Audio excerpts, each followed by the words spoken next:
Hi, I'm Nora. My channel's ohnomerica. We're live streaming right now. I see you have brought the youth here with you. Can I ask you a few questions here? Okay. Why are you here at this protest here? Because if we do nothing, nothing's going to change. Okay, perfect. And who are you here with today? My mom. Your mom. Fantastic. Fantastic. And is there a particular thing that you're worried about as the future of this country that's going on? I'm worried about a lot of things, but nothing really in particular. Just generally terrified. Okay. That seems about accurate. That seems. And why are you here at the protest today? So I'm his other mom, and so we decided. Samesies. My wife's at home working. Yeah. And I have my cameraman here. And so we have a lot personally and professionally affected by the current administration. So we'd like to see a lot of things change.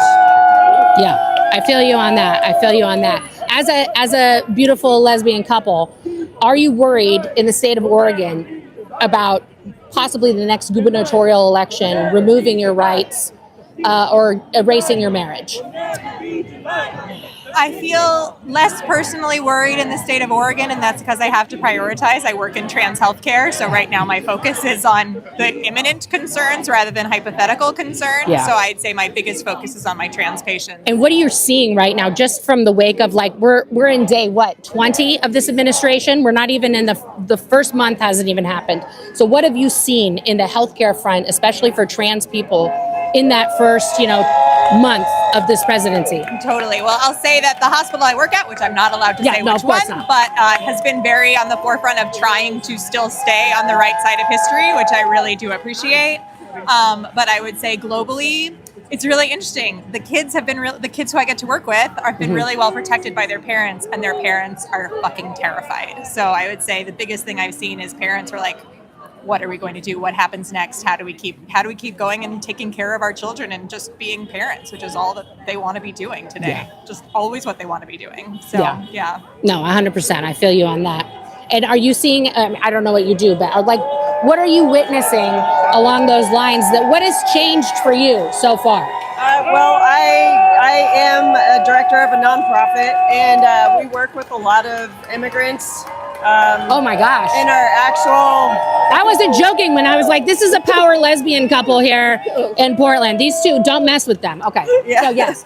Well, so we work with a lot of immigrant families, and so we had to issue a Know Your Rights email to all of our people internally and the families that we work with, telling them exactly what their rights are, that they don't, what to do when ICE comes. Right. Which 2 months ago, I didn't think I would have to do. But I'm glad that we were prepared with resources, and we've got great people on our board and among our organization that really are awesome. So, yeah.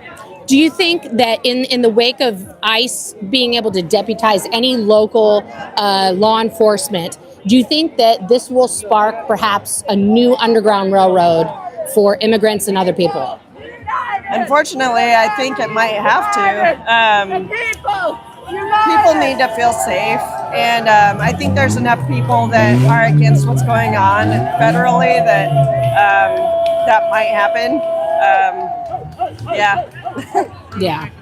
What do you feel hopeful about right now? What would be your message of hope for your trans youth or your immigrants?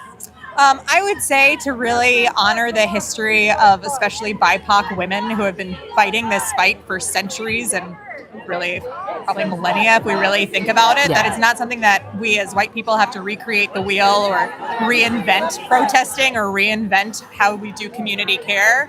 If we kind of shut up and take a back seat and learn from how women of color have been doing this battle for centuries and at least decades for it to be very relevant in this country, I think we have a lot to learn, and we can really be okay in a lot of ways if we learn from them. Yeah. And for immigrants, what would you say? Well, I would just say that positive things are seeing people that are going to protect them and do the right thing, regardless of what's coming down federally for us with funding and whatnot.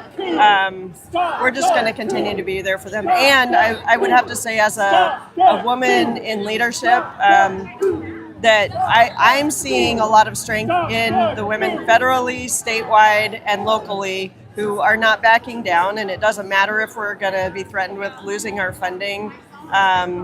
To be honest, if women were in leadership in these places, we wouldn't be having these issues in the first place. So, amen, amen. To every god, goddess, everything out there. To that, what would you like to see be the result, or a result? Like, I mean, we can't, you know, like if we're not, I'm not talking like magic lamp, wish everything's better. But what would you like to see happen here and start to like move outwards as a result of like this protest and other protests? I would like us to really move from being the minority to being the opposition. Like, I would like it to sort of, us as a community, understand community power in a more real and concrete way than we're starting to see. I would like it to reach the politicians who are seeming to take a back seat and hope for the best. But I'm really hopeful that just the more that this creates community resourcing and community connection, that builds organically to be a movement. I agree. Same. Is anyone else in your family involved in the protest, or are you going to get more friends and family out here next time? So we are both sort of involved in several community groups that are across the country. So a lot of people are out right now. We have family all over the country. All of my family is very, very involved and invested in protesting and organizing. Your family? Yeah. So I come from a very right-wing conservative family. Okay. And that's how I grew up. That's how I believed, and came out as queer when I was older. And I would have to say that one of the positive things for me is getting to, there's been the silence in our family, not talking about the issues that we need to, but this is going to bring us no choice. We're going to have to talk about it. How do you think you're going to bridge that gap? I mean, you speak the language, right? Because basically you grew up inside a mini cult of conservatism. So, no, I mean, I grew up in Scientology, so, you know, we just have fancy, famous people. But like, how would you approach that with compassion and understanding? Because I know, like, here's the deal: we're gay. Everybody's always like, we have to be nice. We want to do all these things. But I'm at the point where, like, I swear on my channel that I just say fuck it, right? Like, just, you know, like, I'm ready to take it to the parking lot. But how would you approach your family with like understanding and compassion to speak to them so that they can see that they're not benefiting from this? Well, number one, we're being honest. If we don't feel good about what's going on, it's just starting there. And then if there is any opening at all to talk about, you know, gender identity, I'm trying to maintain open communication with a cousin of mine who is very conservative, and we've been discussing things on email, and it gives me a chance to listen to what they're hearing too, because the rhetoric is rhetoric that even in the 90s, like I hadn't heard these words that they're using. Oh no. Like transgenderism, I hadn't heard that before. They just making stuff up now. They're just making stuff up now.